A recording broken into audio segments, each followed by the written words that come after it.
नमस्कार दोस्तों, स्वागत है आपका आपके अपने यूट्यूब चैनल पर।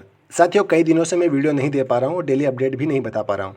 अभी किसी कारणवश कुछ समय से मैं आपको अपडेट नहीं दे पाऊँगा, लेकिन इस वीडियो में हम बात करेंगे 13 नवंबर से लेकर 19 नवंबर तक की।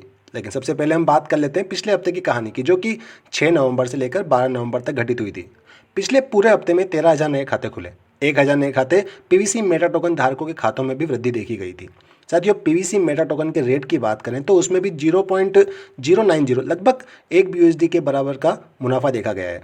अब हमने बात की है सीड फंडिंग को लेकर कि सीड फंडिंग क्या होती है और क्या हमें आगे भी सीड फंडिंग करने को मिलेगी। तो बेसिक यही है कि आप बीयूएसडी से पीवीसी मेटा टोकन खरीदते हैं, वही आपकी सीड फंडिंग होती है, क्योंकि अभी सिस्टम अपनी जो पीवीसी मेटा टोकन की लॉन्चिंग प्रक्रिया में है।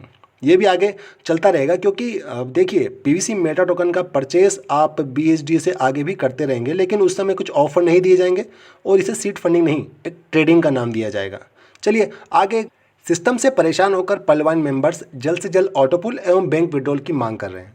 पिछले हफ्ते में ही रिवॉर्ड के रूप में मिलने वाले जो बीयूएसडी से सीड फंडिंग, जो सीड वैल्यू बढ़ाने की प्रक्रिया शुरू हो गई थी। हालांकि ऐसा नहीं है कि 1 या 2 बीयूएसडी से ही आप अपनी जो सीड वैल्यू बढ़ा सकते हैं। यहाँ पर एक सिस्टम ने कहें कि एक शर्त रखी है कि आप कम से कम 10 बीयूएसडी रिडीम कर सकते हैं, मतलब कि कम से कम 10 बीयूएसडी ही आप सीड फंडिंग में जोड़ सकते हैं।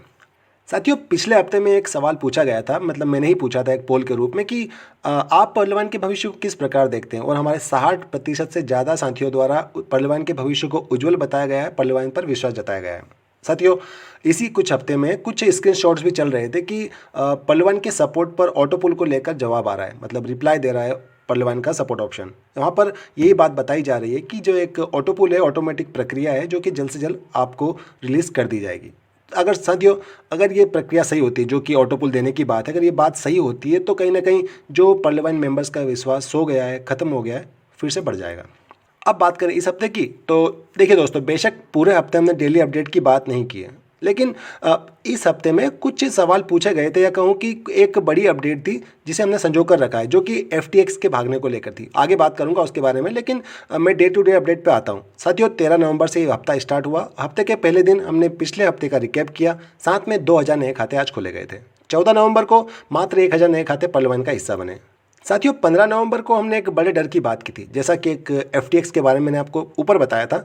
सेम वही बात है कि एक बड़ा डर जो था, एक एफटीएक्स क्रिप्टो एक्सचेंज के दिवालिया होने की बात कही थी। पहलवान मेंबर्स के मन में एक सवाल, एक डर चल रहा था कि बाइनेंस क्रिप्टो एक्सचेंज, जो कि मार्केट, जो क्रिप्टो मार्केट है, उसमें दूसरे नंबर बाइनेंस क्रिप्टो एक्सचेंज के बाद में आता है एफटीएक्स एक्सचेंज। तो यदि इस लेवल पर, इस स्तर पर इस प्रकार की घटना होती है, तो कहीं ना कहीं पीवीसी मेटा टोकन का क्या होगा? कहीं ये तो क्रिप्टो एक्सचेंज की तरह कहीं धोखा नहीं देगी? कई तरह के सवाल चल रहे थे। अब मानना भी पड़ेगा, क्योंकि देखिए, एफटीएक्स अपने आप में एक बड़ी, कहें कि क्रिप्टो एक्सचेंज था, एक कंपनी थी। आप स्क्रीन पर देख पा रहे होंगे इसका पूरा विवरण, जिसमें कि आप उसके ओनर का नाम, फाउंडर का नाम, कब ये स्टार्ट हुई थी, इसमें कितने बिलियंस का, कहें कि एक ट्रांजैक्शन चल रहा था, किसका रेवेन्यू क्या था, ये पूरा आप इसमें देख पाएंगे समरी में। तो अब कहीं ना कहीं डर तो स्वाभाविक था। अब ये सवाल इसीलिए उठ रहे थे क्योंकि बाइनेंस ने एफटीएक्स की जो टोकन थी एफटीटी, उसमें पेमेंट लेने से मना कर दिया था, या कहें कि एफटीएक्स को लेने से मना कर दिया था। अब सवाल उठना तो स्वाभाविक था। और अभी जैसा कि मैं अभी जस्ट ऊपर बताया कि यदि इस स्तर पर किसी भी क्षेत्र में कोई असहज घटना होती है, तो उस क्षेत्र से संबंधित सभी मार्केट में अविश्वास पैदा हो जाता है। मैं यहाँ पिछले वीडियो में अपनी राय दे चुका हूँ। अब सभी का मत अपना अपना होता है। एक बार पैसा लगाने के बाद नेगेटिव सोच रखकर परेशान होना या सकारात्मक सोच रखकर निश्चिंत होना चाहते हैं, ये आप पर निर्भर करता है। साथियों, 16 नवंबर को 2,000 नए खाते फिर से जो पहलवान का हिस्सा बने। 17 नवंबर से लेकर 19 नवंबर तक 1,000 नए खाते ही पहलवान का हिस्सा बने। साथियों, इस पूरे हफ्ते में 9,000 नए खाते पहलवान परिवार का हिस्सा बने। पीवीसी मेटा टोकन में भी उसकी जो खाता धारकों की संख्या में भी 774 यानी कि 774 की संख्या बढ़ी है। पीवीसी मेटा टोकन की कीमत की बात करें तो उसमें भी 0.098 की संख्या बीयूएसडी की मात्रा में बढ़ी है। हालांकि पिछले हफ्ते के मुकाबले काफ़ी कम है, लेकिन जब तक पीवीसी मेटा टोकन किसी एक्सचेंज पर लिस्ट नहीं होता है, ये धीरे धीरे करके ऊपर बढ़ता ही रहेगा। अभी हो सकता है कि मैं डेली अपडेट ना दे पाऊँ, कुछ समय के लिए हो सकता है कि वीकली रिपोर्ट भी ना दे पाऊँ। तो साथियों, जैसे ही मेरे पास समय होगा मैं आपको बिल्कुल वीडियो बनाकर जानकारी दूंगा। बाकी डेली अपडेट की जानकारी मैं आपको पोस्ट के रूप में देने की पूरी कोशिश करूंगा।